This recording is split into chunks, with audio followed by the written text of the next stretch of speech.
할렐루야. 오늘은 금요 말씀을 나누기를 원합니다. 잠시 기도하겠습니다. 하나님 우리 아버지 감사합니다.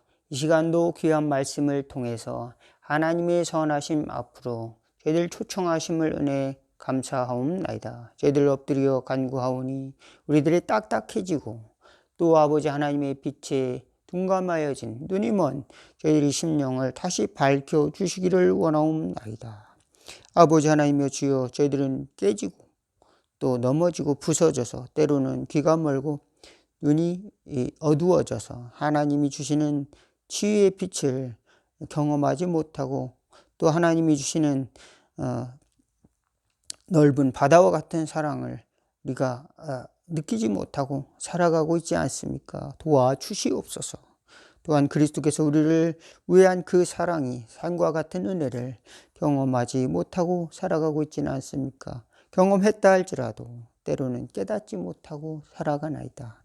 주여 불쌍히 여겨주시고 이 시간도 하나님 은혜를 저희에게 부어주시사 기뻐 뛰며 하나님을 찬양하고 또 그 안에서 하나님의 자녀로서의 누리는 복락을 감사하며 살아갈 수 있도록 힘을 주시고 또 소망을 주시고 또 경배하는 심령 허락하여 주옵소서.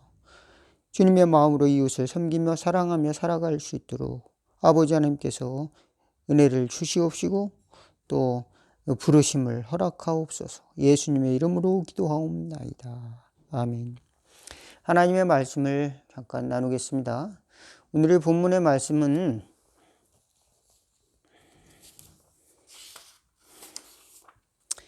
마태복음 15장 1절에서 20절 말씀인데요. 제가 봉독해 올리겠습니다.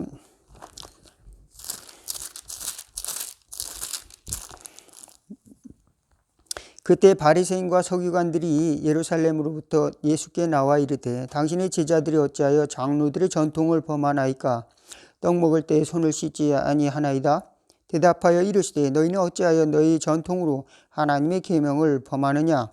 하나님이 이르셨으되 내 부모를 공경하라 하시고 또 아버지나 어머니를 비방하는 자는 반드시 죽임을 당하리라 하셨거늘 너희는 이르되 누구든지 아버지에게나 어머니에게 말하기를 내가 드려 유익하게 될 것이 하나님께 드림이 되었다.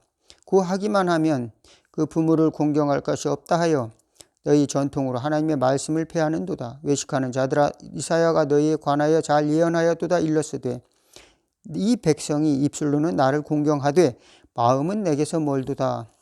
사람이 계명으로 교훈을 삼아 가르치니 나를 헛되이 경배하도다 하였느니라 하시고 무리를 불러 이르시되 듣고 깨달으라. 입으로 들어가는 것이 사람을 더럽게 하는 것이 아니라 입에서 나오는 그것이 사람을 더럽게 하는 것이니라. 이에 제자들이 나와 이르되 바리새인들이 이 말씀을 듣고 걸림이 된 줄 아시나이까? 예수께서 대답하여 이르시되 심은 것마다 내 하늘 아버지께서 심으시지 않은 것은 뽑힐 것이니 그냥 두라. 그들은 맹인이 되어 맹인을 인도하는 자로다. 만일 맹인이 맹인을 인도하면 둘이 다 구덩이에 빠지리라 하시니 베드로가 대답하여 이르되 이 비유를 우리에게 설명하여 주소서. 예수께서 이르시되 너희도 아직까지 깨달음이 없느냐? 입으로 들어가는 모든 것은 배로 들어가서 뒤로 내버려지는 줄 알지 못하느냐? 입에서 나오는 것들은 마음에서 나오나니 이것이야말로 사람을 더럽게 하느니라. 마음에서 나오는 것은 악한 생각과 살인과 간음과 음란과 도둑질과 거짓 증언과 비방이니 이런 것들이 사람을 더럽게 하는 것이요 씻지 않은 손으로 먹는 것은 사람을 더럽게 하지 못하느니라. 아멘. 예.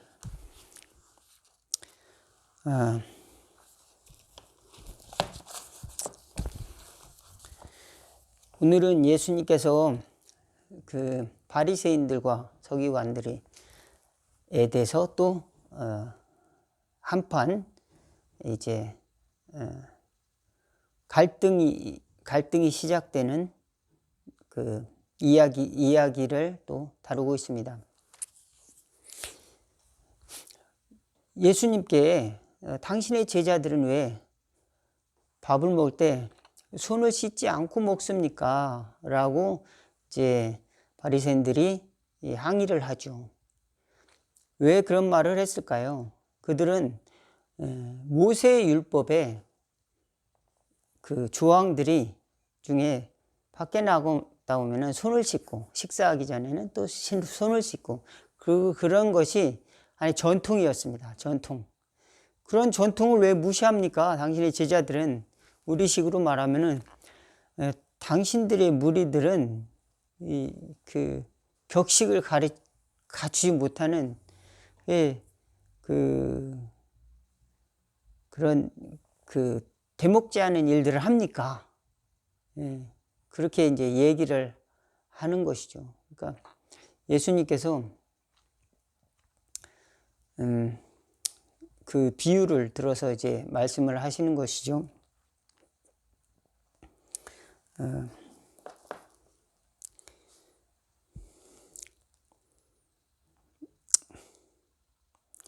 너희들은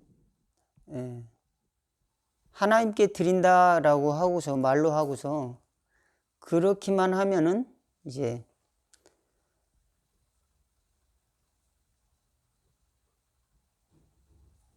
그렇게 하고 실천을 안 하는구나. 하나님께 고르반, 하나님께 드린 그 예물이라고 하면은 그것으로 떼어놓고 그것으로 부모를 공경하지 않는다. 마땅히 해야 될 걸 하지 않고 이제 이거는 하나님 거니까.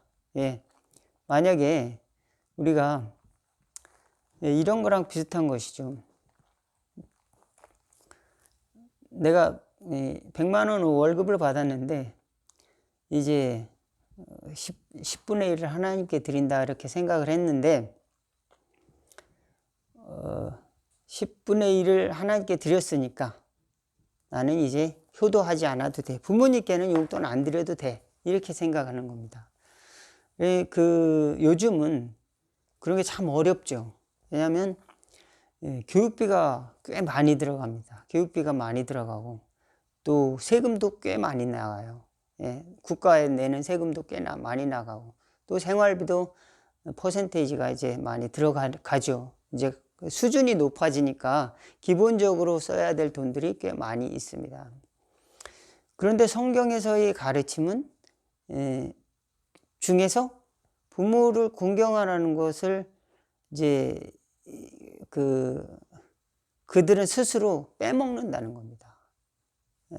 그렇게 되면은 우리식으로 말하면은 교회 다니라고요. 부모님을 찾아보지 못했어요. 이렇게 말할 수가 있다는 겁니다. 그러면서 중요한 것은 그러면서도 비판을 하는 것이죠. 야, 넌 왜 새벽 기도 안 나와? 넌 왜 기도 안 해?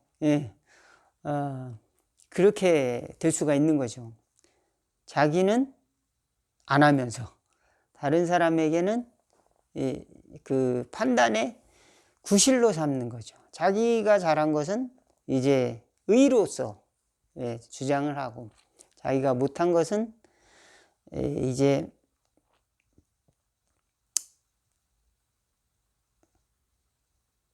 그것은 이제 하나님께 돌리고 이렇기 때문에 못한다. 이렇게 하나님 탓으로 돌리고 그러지 말라는 것이요.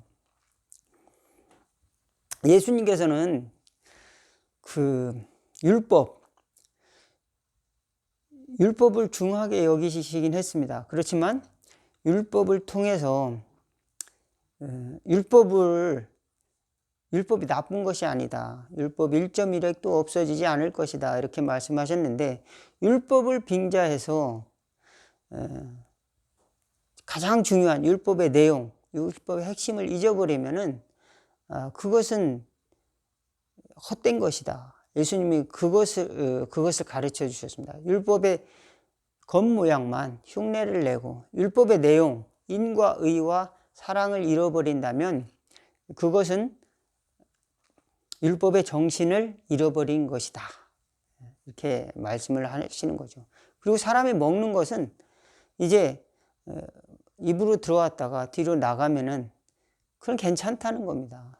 가장 더럽게 하는 것은 사람의 마음이 부패하고 썩었다는 겁니다. 사람의 속에서 나와서 다른 사람을 간음하고 살인하고 시기하고 또 여기 보면 도덕질하고 사람이 온갖 더러운 것이 나오는 거예요. 다른 사람 비방하고 이런 것들이 이제 안 좋다는 것이죠. 그것이 인간을 더럽게 한다. 예. 몸이 더러운 것 좀 괜찮은 겁니다. 우리 마음이 깨끗해야 되는데 사람들은 외형적인 것, 겉으로 보여지는 것에 상당히 관심을 둔 나머지 참으로 그 속에 있는 보화를 잊어버렸다. 참으로 가야 될 길을 잃어버렸다. 많은 사람들이 가는 길은 어떤 길일까요? 예. 많은 사람들이 가는 길은 사람들이 공동체를 살리는 길일 겁니다. 공동체를 살리기 위해서 필요한 건 뭘까요? 윤리가 필요하죠. 공동체에 규율이 필요합니다. 여기 예수님도 그 신명기의 모세도 율례와 법도와 규례라고 그랬습니다. 율례와 법도와 규례, 이것은 다 이제 공동체를 위해서 꼭 필요한 그런 것들이죠. 그래서 무엇을 하라, 무엇을 하지 말아라. 모세오경에 그래서 하라 하지 말라는 것을 이렇게 적어 놓은 게 613가지 율법 중에서 가장 큰 계명이 무엇입니까? 그것을 다 하나로 꿰을 수 있는 한 가지는 최선을 다해서 목숨을 다해서까지 하나님을 사랑하는 것, 하나님을 사랑하고 사랑입니다. 또 그와 같이 또 내 이웃을 내 몸과 같이 사랑하라. 그러니까 사랑이죠. 그런데 그 사랑이 안 되는 게 우리의 본성입니다. 사랑이 안 돼요. 목사님은 사랑이 많습니까? 저는 사랑이 없어요. 사랑이 너무 미미합니다.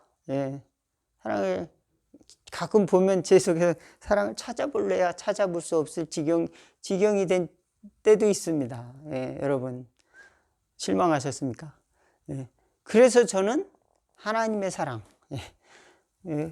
하나님의 사랑을 구하는 존재입니다. 마찬가지로 하나님의 사랑을 통해서 제가 하는 것을 할 뿐입니다. 만약에 제가 저의 사랑을 증명하려고 무엇을 했다면은 그것은 끊임없는 실패로 들어갈 겁니다. 끊임없는 실패로. 왜? 저는 그런 본성적으로 죄를 질 수밖에 없는 그런 존재죠. 그래서 저도 한때는 너무 고통스럽습니다. 왜? 하나님의 법을 실천해야 되는 사람인데 왜 이렇게 못할까? 또 그래서 제가 고통스러웠습니다. 언제가 가장 고통스러웠냐면 제가 이제 몸이 아프고 또 몸이 아픈 동안에 또 마음도 아팠습니다. 그래서 내가 이렇게 아파서 또는 이렇게 마음이 이렇게 낙심이 돼서 주의 일을 하지 못한다면 그러면 이제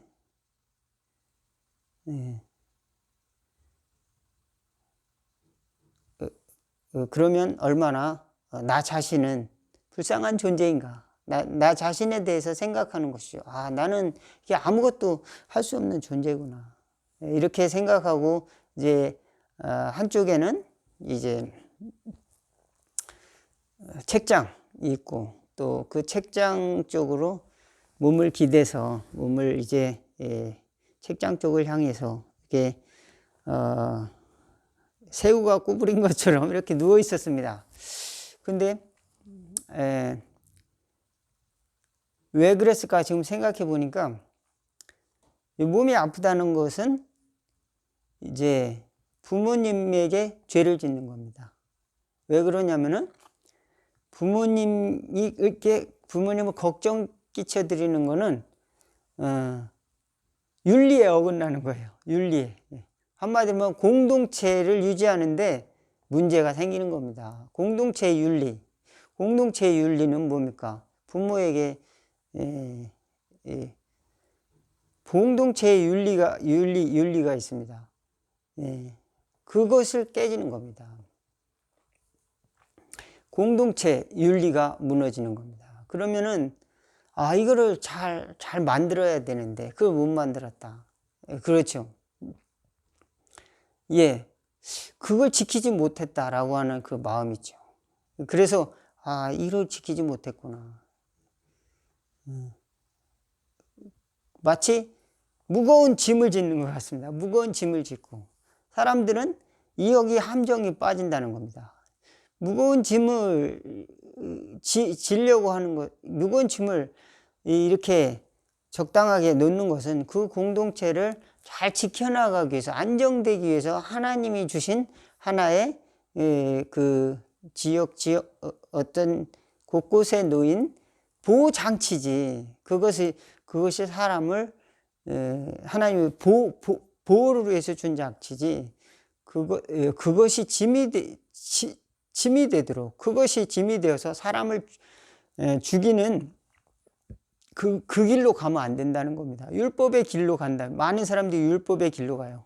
율법의 길로 가다 보면은 어느 순간 무거운 짐을 집니다. 그러면은 그 짐을 이제 너무 크게 되면 절망이 옵니다.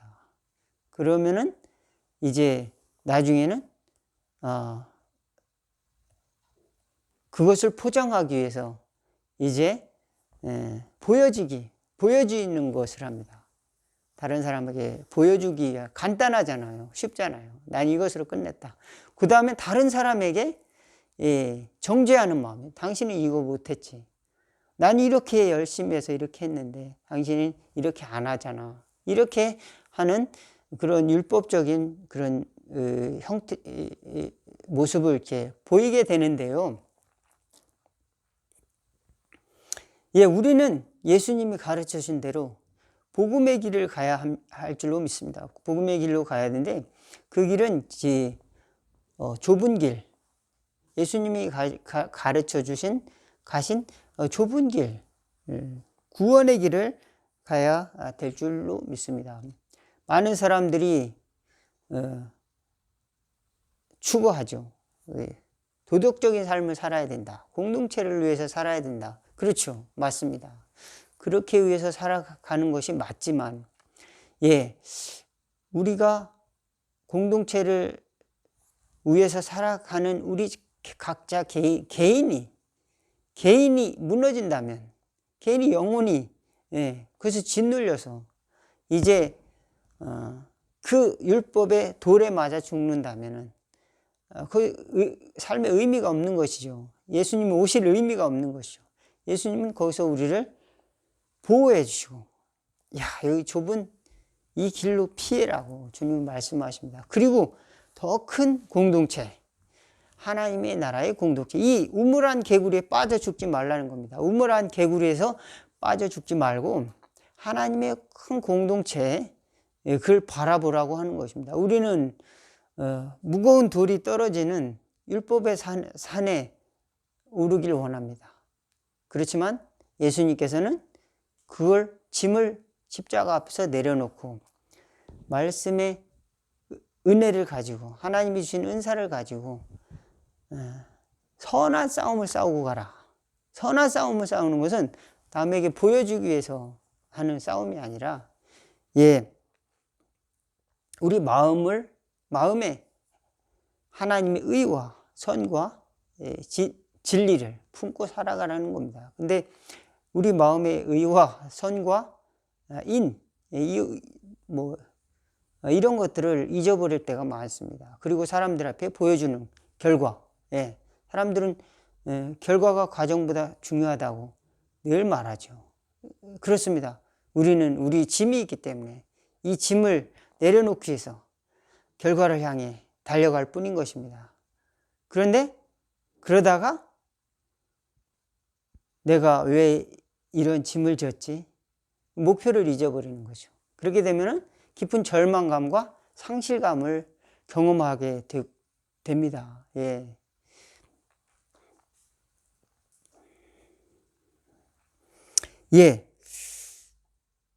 이스라엘 백성들 중에 제사장이 있습니다. 제사장이 되려면은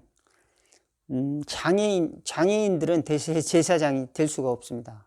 예를 들어서 무슨 팔이 한쪽 없거나 뭐 눈이 멀었거나 한쪽이 멀었거나 다리를 전다거나 뭐 그러면은 이제 제사장이 되지 못하고, 또 제사장이 되기 위해서는 여러 가지 조건들이 많이 있어요.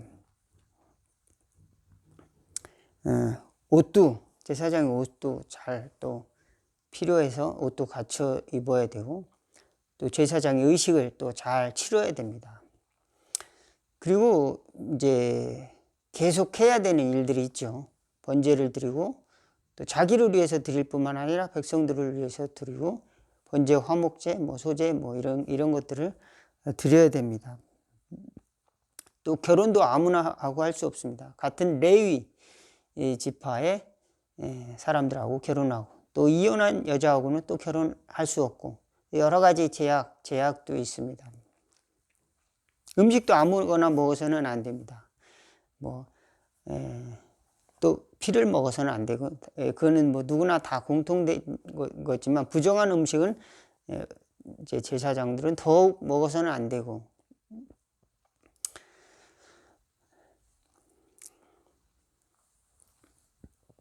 금기시하는 또 여러 가지 것들이 있는데요.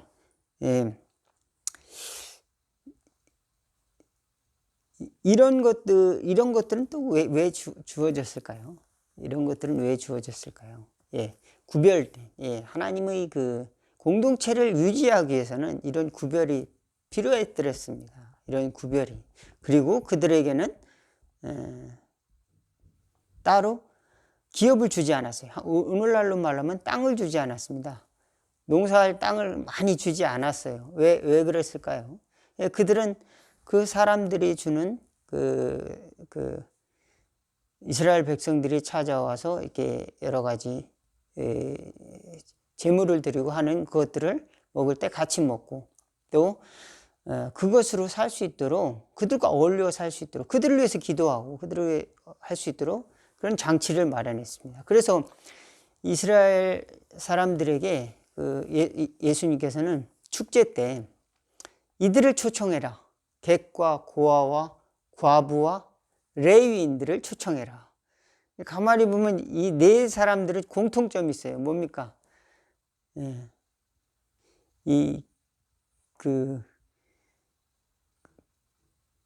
객과 고아와 과부와 레위인들. 경제적으로 강한 그 위치에 있지를 않았던 사람입니다. 강한 위치에 있지 않았던 그 사람들이라고 하는 것은 그 경제 활동을 주로 하지 않은 사람들, 또는 할 수 없었던 사람들입니다. 그런 사람들을 초청해서 이제 하나님이 주신 복을 나누라, 이렇게 하는 것이죠. 그런데 이 당시의 제사장들은 종교의 그걸 통해서 부를 축적하는 일에 앞장을 섰습니다. 세금을 걷어들이고, 또 비둘기나 양을 팔고 하는 일들을 이제 통해서 또 그들의 재산을 모으고, 또 이런 일들을 했더랬습니다. 법 있게 쓰면은 정말로 가치 있는 것이죠. 축복이죠. 그렇지만 그 법의 내용을 그 법의 그 원리, 법의 참뜻을 왜곡하는 경우가 얼마든지 우리의 삶 속에는 있어 왔고, 또 우리도 거기에 쉽게 빠질 수 있습니다. 그래서 우리는 예수님이 말씀하시는 그 믿음의 방향을 잘 보고 그 길로 향해 나가야 됩니다. 예수님의 말씀은 당시에 혁명과도 같았습니다. 혁명과도 같은 것은 정치적인 어떤 그런 개혁, 그런 것보다도 더 중요한 것은 우리 마음과 태도가, 방향이 어떤 것을 향해 가야 하는가, 그것을 근본적으로 변화시키길 원하셨다라고 하는 것입니다. 그렇습니다. 예수님은 내가 이제 새로운 종교를 창시하노라 그러고, 이 1번 율법 할례를 받지 말아라. 당시에는 할례가 유대인의 중요한 거다. 2번 유대교 회당에서 뭐 안식일을 지키는데 안식일을 지키지 않고 우리는 시온산에서 이제 모여서 신앙 강론을 듣는다. 뭐 우리는 새로운 안식 모임을 갖는다. 뭐 이렇게 뭐 점점 구체적으로 예수님께서 신앙 강령을 정해놓았다고 한다면 그 예수님은 당시에 새로운 종교를 만드시는 분이죠. 새로운 종교를 만드시는데 예수님은 그와 같은 식으로 혁명을 예수님은 그와 같은 식으로 하나님의 뜻을 구현하지 않았어요. 그래서 예수님이 부활하시고 나서도 베드로는 그냥 유대인이 살았던 삶의 양식을 그대로 반복했습니다. 3번씩 기도하고 누가 예수님이 3번 기도하라고 너는 3번 기도하라 그런 가르침을 줬나요? 그렇지 않아요. 너는 또 할례를 하지 말아라, 할례를 행하라 그렇지 않았어요. 그렇지만 유대인들은 할례를 했어요. 할례를 했습니다. 아브라함이 하나님께 받은 약속, 하나님의 자손이란 증거, 하나님께 약속을 받았다는 증거로서 할례를 했는데, 그로부터 이제 바울은 그 이후로부터 바울은 할례가 구원의 표징이 아니다. 꼭 할례를 받아야 구원받는다고 말하는 유대인들, 기독교인들이 있었다는 겁니다. 그들의 삶은 잘 변하지가 않습니다. 그렇지만 뭐가 바뀌었어요. 마음속에 예수님은 참 하나님의 아들이시다. 그것은 들어왔습니다. 그런데 삶은 이제 안 바뀐 형태는 많이 있습니다. 아직까지. 안 바뀐 형태는 있지만 그 속에 뭐가 들어와 있습니까? 복음이 들어왔다는 사실을 기억해야 된다는 겁니다. 완전히 무슨 바뀌고 뭐 그런 존재가 아니에요. 예수님께서 무엇을 하여야 영생을 얻겠습니까? 너 율법에 무엇이라고 기록되었느냐? 살인하지 말라, 간음하지 말라, 도둑질하지 말라. 이거 어렸을 때부터 다 지켰나이다. 그러니까 너 그 청년이 부자인 것을 알고 너희 가진 재산을 다 팔아 가난한 자들에게 나눠주고 나를 따르라. 그 청년이 가만히 생각해 보니까 그건 참 힘든 일이거든요. 그러니까 근심하면서 돌아갔다. 그가 부자고 부자가 아닌 거는 상관없습니다. 사실은 우리 속사람이 변화되는 것이 더 중요한 것이죠. 속사람이 변화되는 것이 더 중요한 것입니다. 제자가 되느냐 제자가 안 되느냐 그게 중요한 게 아니라 속사람이 변화되는 것이죠. 하나님의 나라를 아는 것이 먼저 중요하죠. 만약에 큰 보화를 얻었다면 내 재산보다 수없이 많은 보화가 거기 있다는 것을 안다면 그것을 다 버렸겠죠. 그렇지만 아직 우리는 몰라요.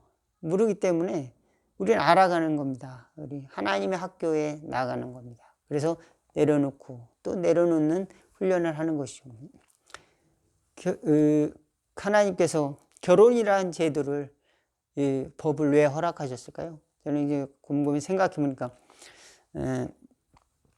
사람들은 결혼해서 무엇을 얻는가 이렇게 봤더니 남자는 마음의 안정을 위해서 결혼을 택한답니다.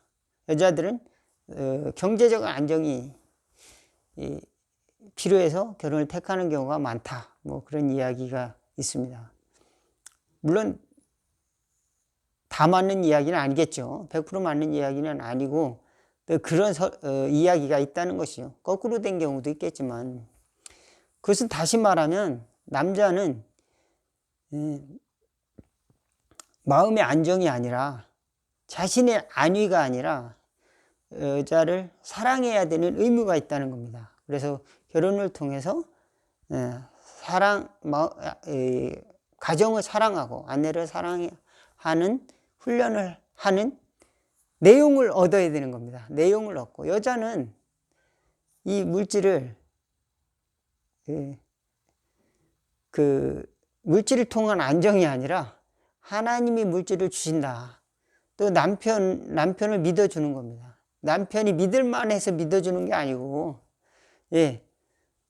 남편이 신앙의 대상으로서 믿는 게 아니고 그냥 믿어주는 거예요. 그리고 남편이 이제 밖에 나가서 돈을 벌어온다. 그러면은 그것이 양이 많고 적고 간에 거기에 대해서 하나님이 이렇게 남편을 통해서 벌어주시는구나. 이렇게 생각하고 감사의 마음을 갖게 하도록 하나님께서 장치를 마련해 주신 것이 가정이구나.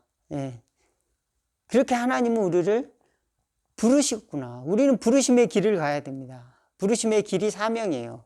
그래서 죽을 사가 아닙니다. 사명이라고 해서 사람들은 날 죽이시려는 길인가? 명령인가? 사명이 뭐지? 사명이 뭘까요? 부를 사예요. 부르시는 소리입니다.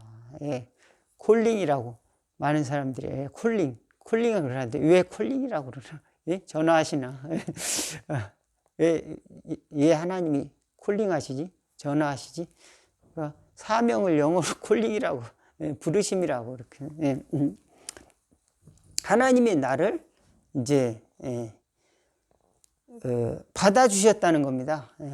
받아주셨다는 것입니다. 하나님이 나를 부르셨다, 끌어주셨다, 그리고 받아주셨다. 그것이 콜링이지.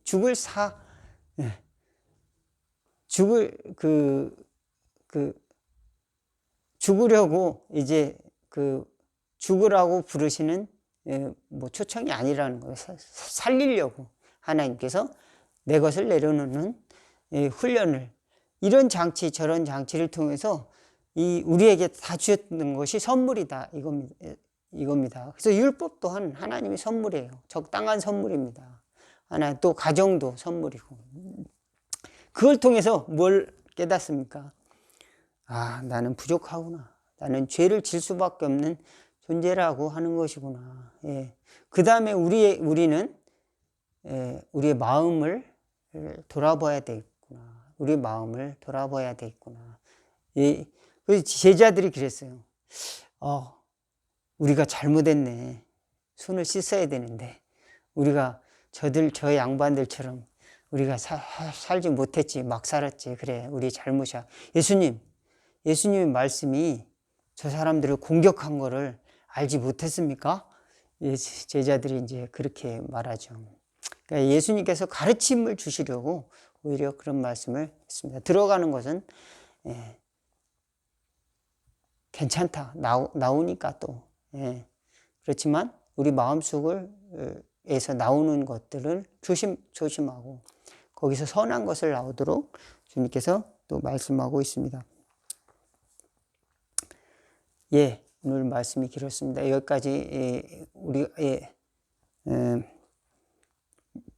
주님께서 우리에게 주신 것은 율법이 아니라 생명을 살리는 우리에게 치유를 주시고 또 구원을 주시기 위한 복음의 길이다. 율법의 산에서 내려와 우리는 복음의 산으로, 치유와 자유의 산으로 하나님께 주시는 부르심의 길로 갈 수 있는 저와 여러분이 되기를 주의 이름으로 축원을 드리겠습니다. 기도하겠습니다. 하나님 우리 아버지, 때로는 우리는 종교의 의식에 갇혀서 우물안 개구리처럼 살아가고 있지 않았습니까? 우리는 어두워서 우리가 가지고 있는 신앙의 잣대로 다른 사람을 정죄하고 판단하며 복음의 좁은 길을 가는 것을 막고 있지는 않았는지요. 또 돌이켜보기를 원합니다. 그리고 말씀하여 주옵소서. 지혜의 길을 허락하여 주시고 구원의 길을 그리스도 예수님으로 말미암아 매일매일 우리 깨닫게 하여 주시고 또 바라보고 또 갈 수 있도록 도와주옵소서. 때로는 짓눌려서 율법의 무거운 짐에 짓눌려서 우리는 스스로 절망할 때가 있습니다. 그때 주님께서 우리에게 찾아오셔서 위로해 주시고 우리를 구원을 주시기 위해서, 자유를 주시기 위해서, 생명의 길로 가기 위해서, 하나님의 나라의 귀한 열매를 맺기 위해서 불러주셨다는 것을 다시금 경험하고 또 다시금 깨닫고 넓은 마음을 가지고 하나님을 찬양하며 이웃을 품고 나아갈 수 있는 그런 길로 저희들을 인도하여 주옵소서. 예수님의 이름으로 기도하옵나이다. 하늘에 계신 우리 아버지여, 이름이 거룩히 여김을 받으시오며 나라가 임하옵시며 뜻이 하늘에서 이룬 것 같이 땅에서도 이루어지리다. 오늘날 우리에게 일용할 양식을 주옵시고 우리가 우리에게 죄진 자를 사하여 준 것 같이 우리의 죄를 사하여 주옵시고 우리를 시험에 들게 하지 마옵시고 다만 악에서 구하옵소서. 나라와 권세와 영광이 아버지께 영원히 있사옵나이다. 아멘. 오늘의 말씀을 마치도록 하겠습니다. 감사합니다.